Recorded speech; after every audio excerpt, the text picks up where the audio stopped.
Hello hi నమస్తే. మీలో ఎంతమందికి ఆంధ్ర స్టైల్ గోంగూర పచ్చడి అంటే ఇష్టము? ఒక్కసారి కామెంట్ చేయండి. నాకైతే భలే ఇష్టము.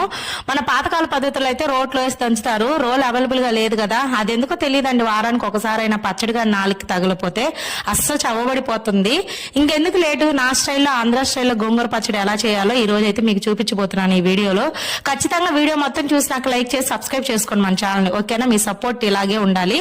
బాండి తీసుకొని ఒక 10-12 ఎండుమిర్చి తీసుకోండి. మెంతులు, ఆవాలు, జీలకర్ర, పచ్చెనపప్పు, మినపప్పు దోరగా వేయించేసుకోండి. ఒక టేబుల్ స్పూన్ ఆయిల్ వేసుకొని అదే బాండీలో గనక మనము ఆకునైతే ముందుగా నీట్ గా క్లీన్ చేసుకొని వాష్ చేసుకుని పెట్టుకున్న ఎర్ర గోంగూర తీసుకున్నానండి. అది కూడా ఇలా మగ్గిచ్చేసుకోండి. తగినంత ఆయిల్ వేసుకోండి. దానికి కూడా మనకు రోట్లు అవైలబుల్ లేదు కదా, అందుకే మిక్సీ జార్ లో ఫస్ట్ అయితే ఎండుమిర్చి అదంతా పొడి చేసుకున్నాక ఆకు ఎత్తేసుకోవాలి.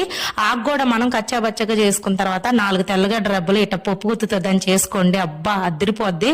నెక్స్ట్ అయితే సన్నగా కట్ చేసుకుని ఆనియన్. ఇంకెందుకు రెడీ అయిపోయింది రండి.